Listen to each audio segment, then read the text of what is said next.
네, 오늘의 정치권 소식 짚어보겠습니다. 성일종 국민의힘 정책위의장, 김성환 더불어민주당 정책위의장 두 분과 함께합니다. 어서 오십시오. 네, 안녕하십니까. 네, 저희가 앞서 기사라도 계속 전해드린 것처럼 김성태 전 쌍방울그룹 회장이 오늘 아침 국내로 들어왔고요. 지금 검찰로 압송이 돼서 조사를 받고 있습니다.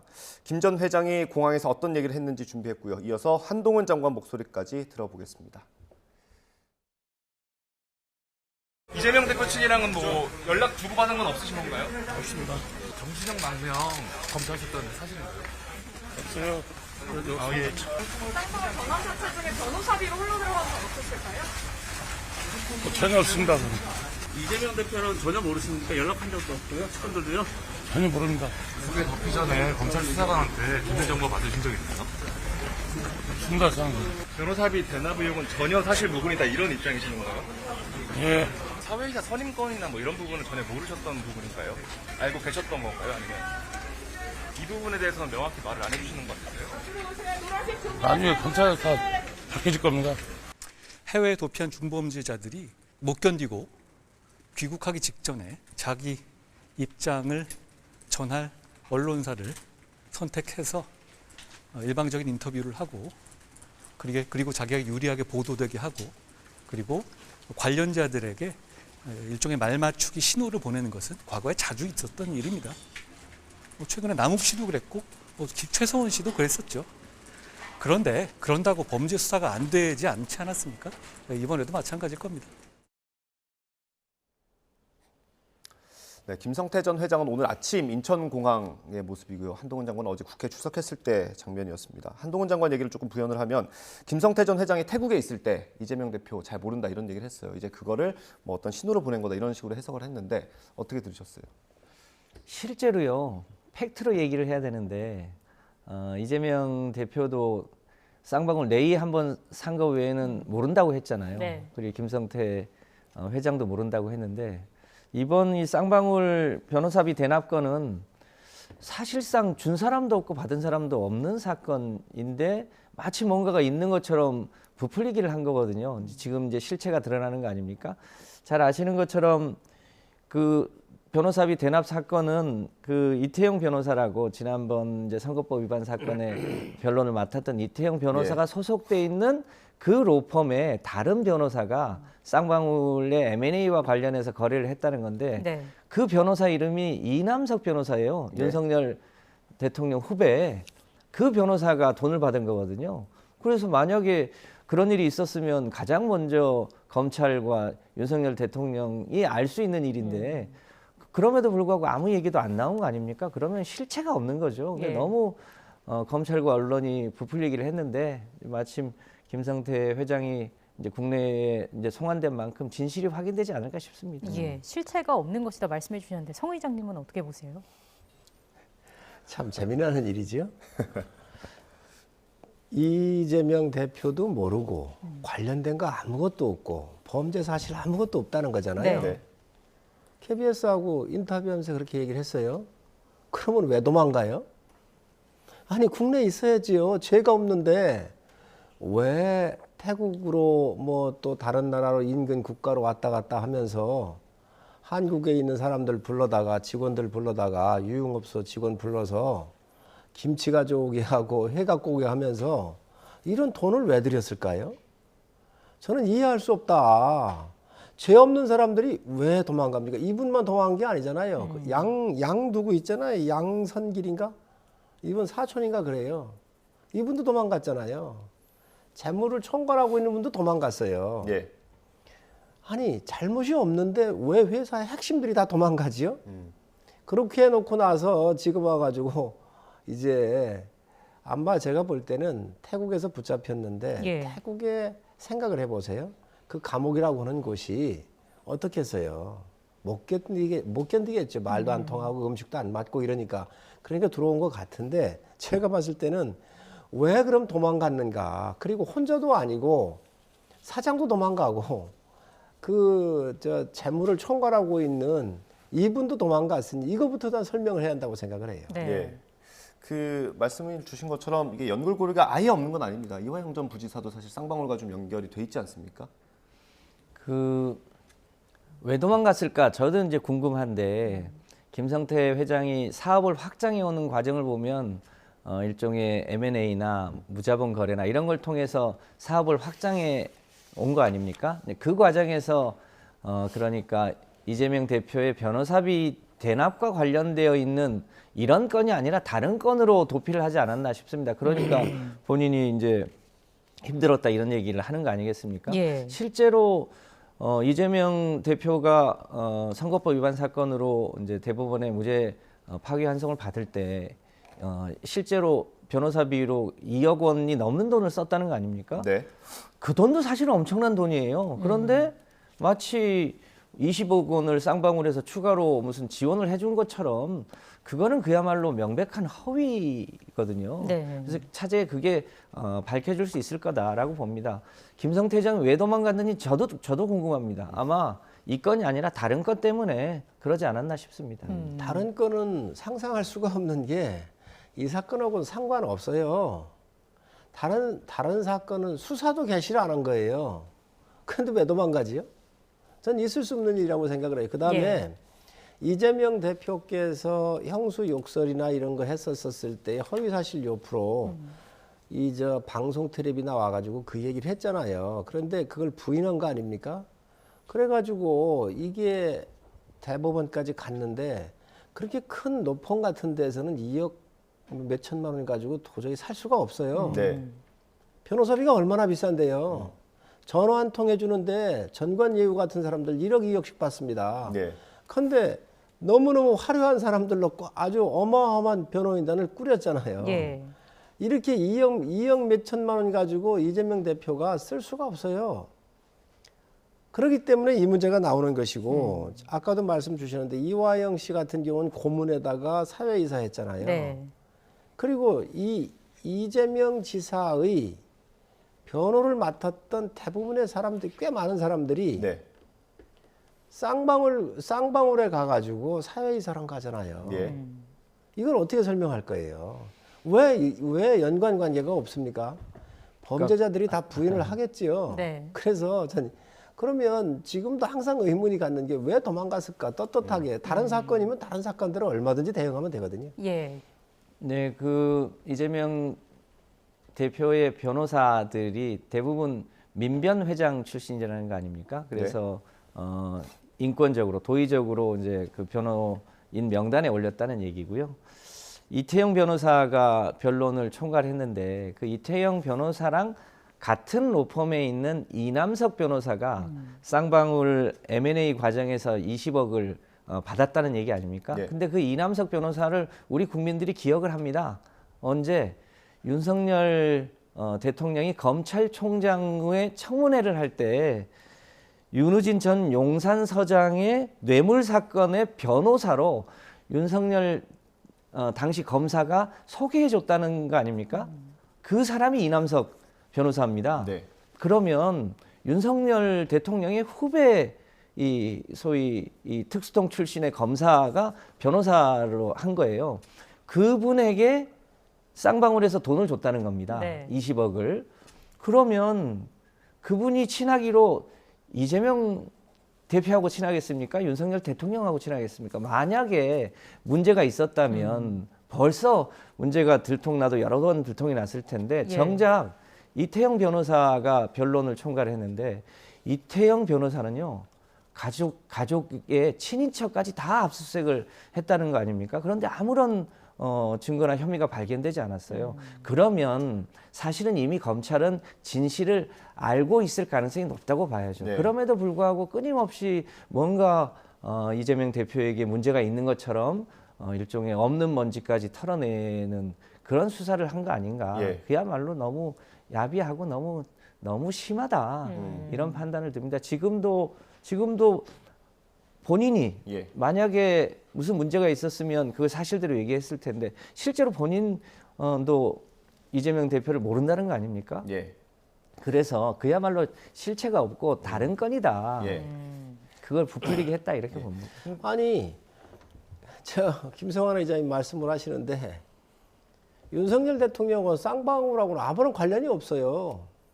이남석 변호사 얘기를 하시는데 아니 살다가 보면 서울법대 나와서 변호사가 한둘입니까? 선후배가 한둘입니까? 많잖아요. 그게 무슨 연관관계가 있는지 모르지만 연관관계가 있다 그러면 수사하라고 요청을 하십시오. 다 수사할 겁니다. 그리고 이 부분은 형을 강제 입원시켰다는 걸 물었던 거 아니에요. 경기도지사 선거할 때에 네. 이걸 부인을 했잖아요. 이 명백한 허위 사실인데도 불구하고 이게 권순일 같은 재판관이 있었을 때 네. 소수 의견을 내고 이게 1, 2심에서 유죄였던 것을 대법원에 가서 뒤집어진 거 아닙니까, 이게. 이런 거에 대한 이 변호사들이 엄청나게 돈이 들어가는 거예요. 그리고 여기에 민변 출신이 아니고 대형 로펌도 있잖아요. 이러한 돈들을 다 어디서 났냐는 거예요. 그걸 해명하면 되는 거예요. 저는 해명을 지금까지 떳떳하다고 했으니까 저는 해명하길 바랍니다. 예. 예. 알겠습니다. 일단 검찰은 여러 연결고리가 있을 거라고 의심을 하고 있는 거고요. 그걸 얼마나 또 명쾌하게 수사를 해낼지가 관건인 그런 상황입니다. 이런 가운데 어제 검찰이 이재명 대표를 향해서 위례신도시 대장동 사건 관련 소환을 통보했고요. 오늘 민주당이 대검을 항의 방문했습니다. 그 모습 잠깐 보고 돌아오겠습니다. 주가 조작 진상조사 김건희를 수사하라! 수사하라! 고발 사주 다 보인다! 증거인멸 처벌하라! 오로지 선거에 패배한 정적을 죽이려고 윤석열 검찰이 혈안이 되어 있는 것 아닌가.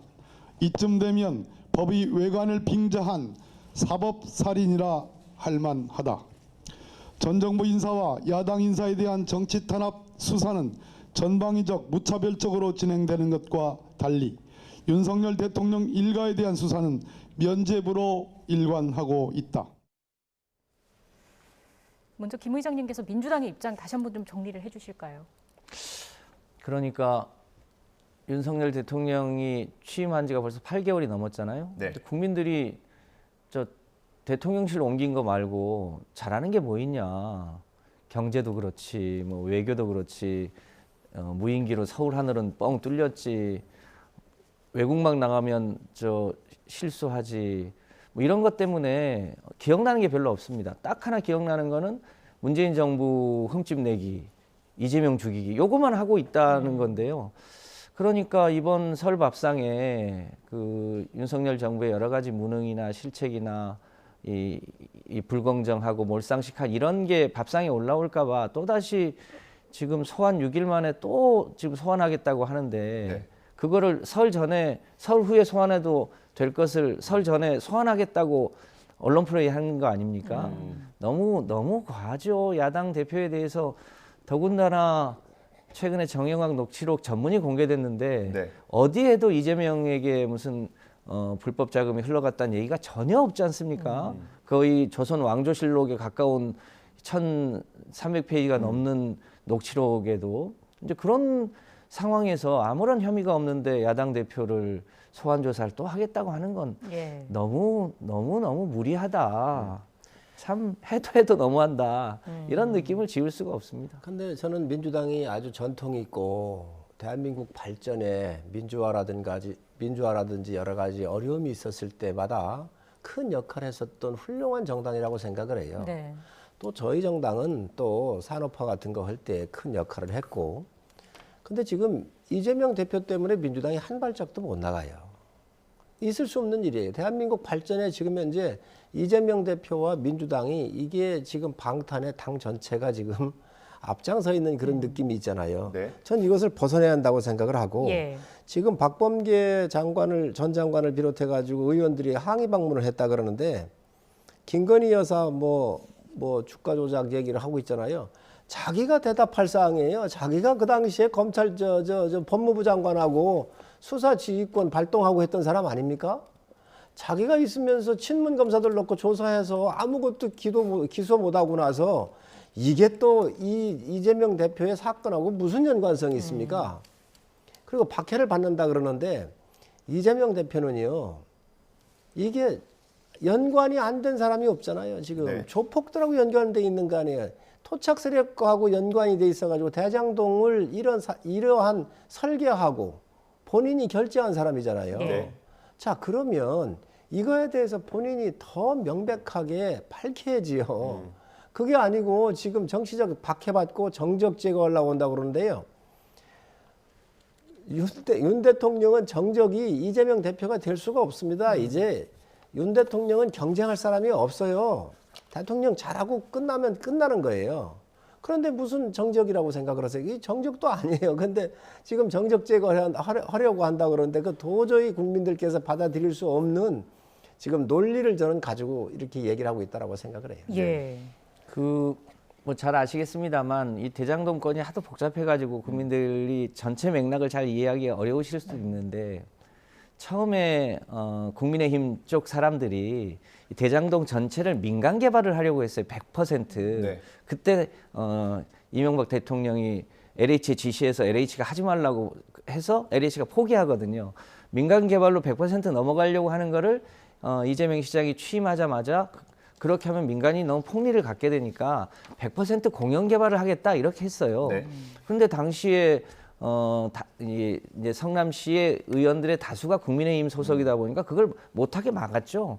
그래서 할 수 없이 소위 민간 합동 개발이라는 것을 했는데 이재명 시장은 전체 그 개발 이익의 절반이 넘는 5,500억을 환수를 했고요. 예. 나머지 4,000억대를 가지고 소위 김만배와 정영학과 남욱, 유동규 이 일당이 그 돈을 돈잔치를 한 거거든요. 예. 그러니까 돈을 회수한 사람이 있고 그 이익을 배분한 사람들이 있어요. 그 과정에 불법을 무마해 주거나 로비하거나 이런 사람들한테 약속을 했던 소위 50억 클럽이 네. 있는 거 아닙니까?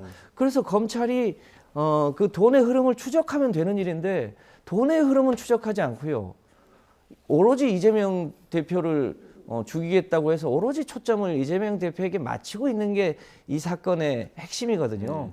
그래서 우리 당은 소위 핵심인 50억 클럽에 등장하는 6명이 대부분 검찰 출신 아닙니까? 예. 그런 사람들에 대해서 우선 수사하고 진실을 밝히고 어떻게 김만배 씨의 누나가 서대문 골짜기에 있는 윤석열 대통령 아버지 집을 사줍니까? 그것도 우연하게. 말이 안 되잖아요.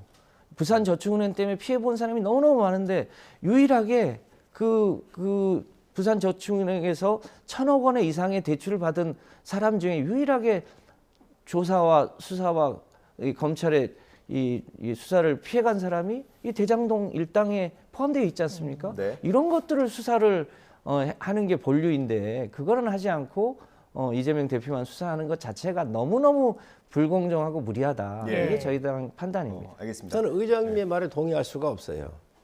이 사건 민주당이 고발한 거예요. 민주당 그 경선 과정에서.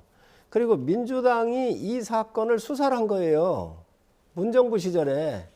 50억 클럽 왜 조사 안 하냐 그러는데 조사하라고 그러십시오. 그리고 이거 문정부에서 왜 안 했겠습니까? 문정부 검찰에서. 아니 우리 당에 관련된 사람이 있으면 다 하세요. 그리고 그 사람들이 문제가 있었으면 50억 클럽을 문정부에서 안 했겠습니까? 곽상도 의원 조사하듯이. 그래서 이 사건이 마치 무슨 윤석열 정부가 지금 현재 그 이재명 당대표를 정적을 제거하고 야당을 파괴하기 위해서 이 사건을 조사한다 그러는데요. 국민들께서 정확하게 아셔야 되는 것이 이 사건의 고발자도 민주당이었고 이 사건의 시작과 검찰 수사의 시작도 민주당이었고 이걸 덮은 것도 민주당이었던 거예요. 그랬다가 정권이 바뀌었고 이게 심각한 문제가 있으니까 마무리해야 될 거 아니겠습니까? 그러다가 보니까 민주당 친문 정권에 의해서 박은정 같은 청남지청장은 아예 서류도 못 보게 했잖아요. 그래서 차장검사가 치받은 것이고 그러고 나왔고 이런 과정들이 다 일련이 이 속에 있는 겁니다. 예. 그래서 그렇게 떳떳하다고 먼지 한 톨 1원이라도 받았으면 모든 공직을 사퇴한다 그랬잖아요. 그러니까 이재명 대표는 지금 뭐 검찰에 저는 안 나가려고 그런 것 같은데 그럴 필요 없습니다. 나가십시오. 떳떳하게 나가서 받고 나오시고 예. 들어갔던 문으로 무사하게 나오시길 바랍니다. 그래야지 지금 뭐가 두려워서 그러는지 이걸 지금 이렇게 야당을 정적 제거를 한다. 절대로 정적 제거 아닙니다. 야당 파괴 아닙니다. 윤석열 대통령은 절대로 경쟁 대상이 아니에요. 지금 그런 걸 정확하게 아셨으면 좋겠고 네. 저는 이 부분에 대해서는 오히려 더 본인이 설계했고 했기 때문에 따뜻하게 나가시라. 그리고 마지막으로 지금 조폭들도 이렇게 쌓여 있고 이런 사람들이 나오고 그러는데 바로 지금 이재명 대표의 방식이 조폭 방식이라고 생각을 합니다. 예. 조폭들이 무슨 큰 범죄 저질러 놓고 아래 조폭들이 대신 감옥 가고 그러잖아요. 뭐 영화에 나온 얘기긴 합니다. 그렇습니다. 그렇기 때문에 그런 방법을 쓰는 거 아닌가. 아니 본인이 밑에서 했다 그러는데 그 밑에서 할 수 있는 사람이 누가 있습니까? 본인이 사인하고 본인이 설계했잖아요. 본인이 얘기를 했고 그렇기 때문에 더 떳떳하게 나서셔서 예. 이거에 정말 억울함이 있으면 그렇게 대응을 하십시오.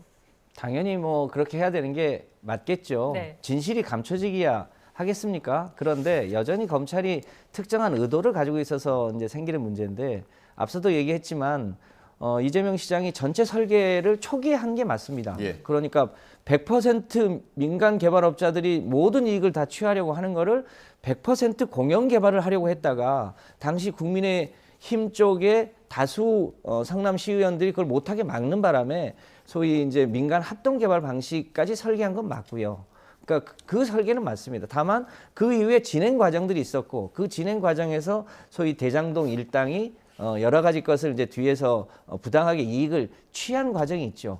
그 취한 과정이 소위 정영학 녹취록이라는 것에 의해서 거의 한 1,400여 페이지의 녹취가 공개된 거 아닙니까? 예. 그 공개된 녹취에 보면 소위 이 검찰의 고위직에 있었던 선배들 특히 박영수 특검이라든지 김남수 총장이라든지 최재형 검사라든지 이런 사람들이 등장하는 거 아니겠습니까? 이 사람들이 이 대장동 일당의 여러 가지 이 비리를 엄호해주고 또 그 남은 이익으로 여러 언론사의 간부들에게 소위 뒷돈을 대주고 네. 판검사에게 뒷돈을 대주고 그렇게 해서 감춰져 왔던 진실이 이번에 이제 확인되는 과정 아니겠습니까? 예. 이 과정 어디에도 이재명 지사가 금품을 받았다든지 이런 건 실제로 등장하지 않고 오히려 이재명 당시 시장 모르게 해라. 이렇게 해서 철저히 감춰라. 네. 이렇게 해서 그 진실의 과정을 미리 다 파악하지 못한 책임까지를 묻는다고 하면 뭐 할 수 없겠지만 실제로 이재명 지사가 하려고 했던 것은 오히려 이 전체 이익이 다 민간 업자한테 가려고 했던 것을 환수했고 예. 실제로 돈 받은 사람은 그 전임 검사들을 비롯한 이 소위 이 윤석열 검찰과 가까웠던 사람들이 50억 클럽 속에 많이 있고 그래서 네. 결국 이 사람들을 수사하는 게 핵심이다. 예. 그게 맞다. 알겠습니다. 판단하는 저희가 이 문제는 마지막으로 하나만 여쭤보고 마무리할게요. 이게 어쨌든 검찰 전체적인 수사에 있어서 균형이 맞지 않는다는 문제 제기를 하시는 것 같고요. 그렇습니다. 일단 궁금한 건 이재명 대표 그럼 소환에 응합니까 이번에?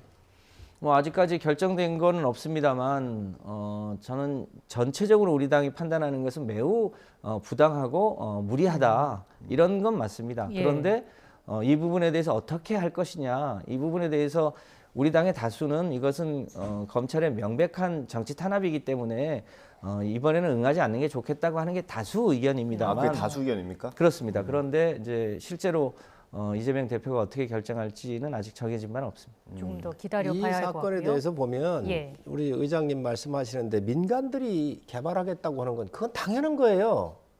모든 민간들은 돈 되면 몰려들게 돼 있고 그게 자본주의의 속성이에요. 그래서 이거를 못하게 했으면 공공으로 땅값이 한 600만 원 갔는데 뭐 278만 원, 280만 원씩 이걸 사들였다는 거잖아요. 그래가지고 공공이 이 땅을 수용을 하려고 하니 51%의 지분을 성남도시개발공사가 갖고 네. 그래서 민간 땅을 공공으로 수용한 거잖아요. 그렇으면 이거를 공정하게 했었어야죠. 이득이 추가 이득 나는 것 같은 경우를 어떻게 할 건지. 그런데 이 땅 갖다 놓고 다음에 수의계약을 다 줬잖아요. 땅을 분할을. 이런 특혜를 줘놓은 게 누구냐? 이재명 지사입니다.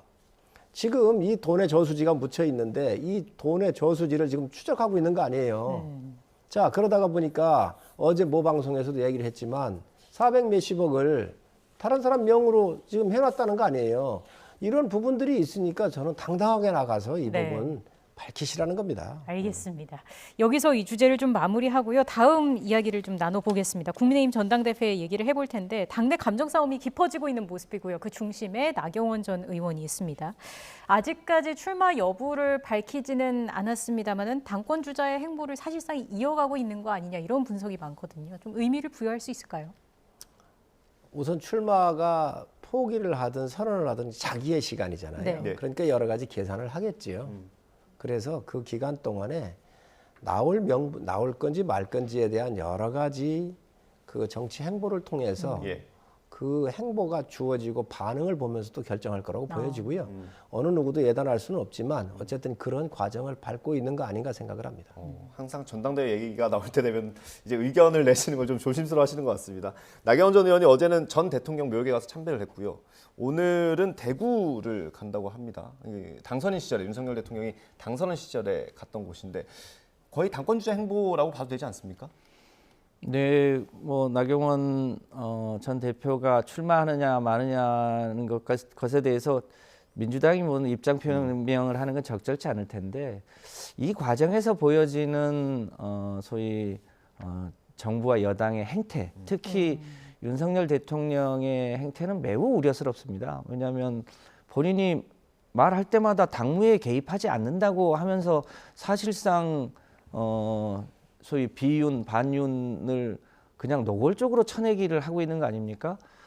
이준석 전 대표도 그와 같았고 유승민 대표도 마찬가지로 그렇게 했고 지금 나경원 전 대표에 대해서도 거의 그와 같은 행태를 보이면서 이게 무슨 국민의힘이 공당이냐 윤석열 왕국의 부하들이지 이런 느낌을 지금 국민들한테 주고 있는 거 아니겠습니까?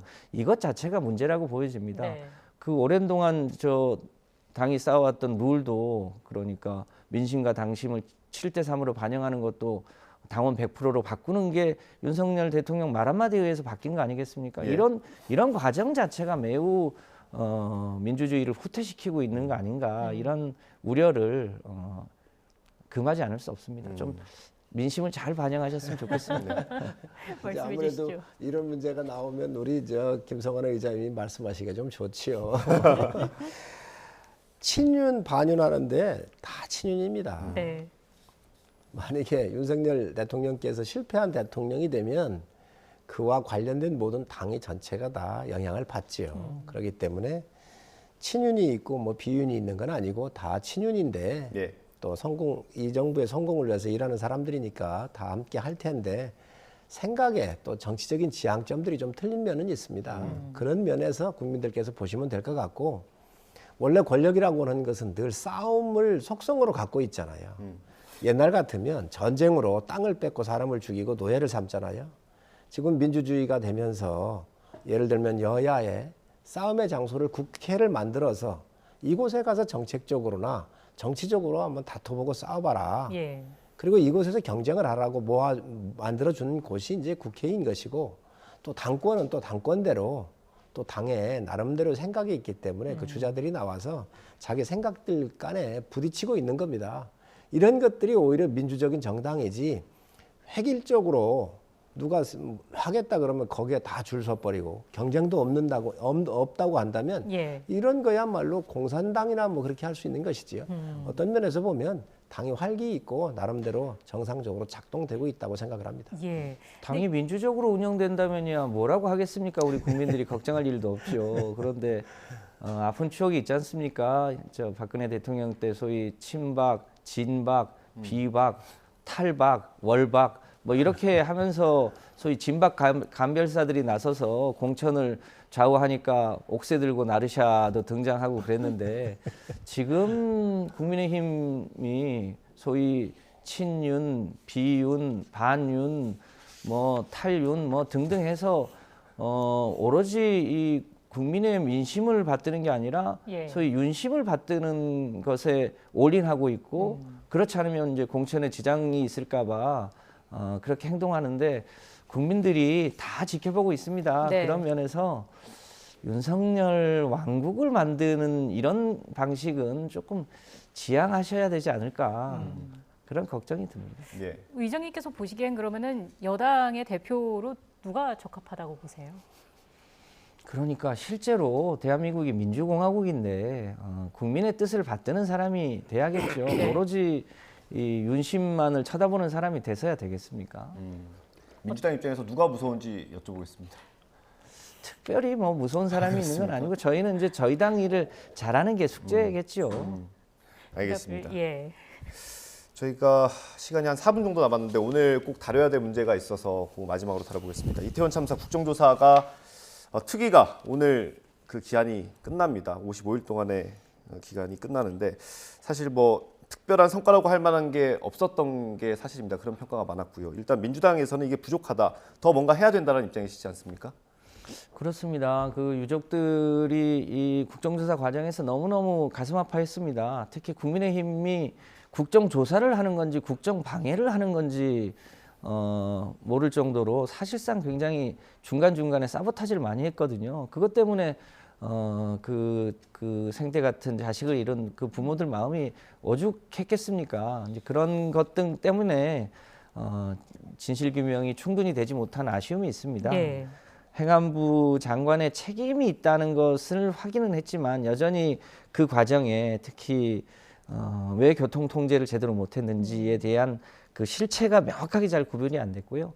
그 무렵에 사실상 마약 단속을 10시 반경에 하려고 했다가 사실상 그것 때문에 이 소위 이 정복이 아닌 사복 경찰들은 네. 굉장히 많이 있었지 않습니까? 근데 그걸 결국 이제 못하고 정작 압사 사고 이후에는 일종의 이제 마약과 관련한 이제 부검을 하자고 하는 걸 전국적으로 진행이 되는 걸 등등을 보면 뭔가 작동이 있었을 텐데 그 과정이 잘 안 밝혀진 측면이 있죠. 이제 그런 면에서 진실 규명이 충분히 되지 못한 이제 성과와 한계가 동시에 있는 거죠. 이 예. 부분을 이제 추후에 어떻게 할지에 대한 게 남은 과제 아닌가 싶습니다. 그래서 이제 후속 조치가 좀 필요하다라고 보시는 입장이신 것 같고 특검의 목소리도 특검의 필요성도 좀 제기가 되고 있는 상황입니다. 국민의힘 입장도 들어볼게요. 숨길 게 뭐가 있죠?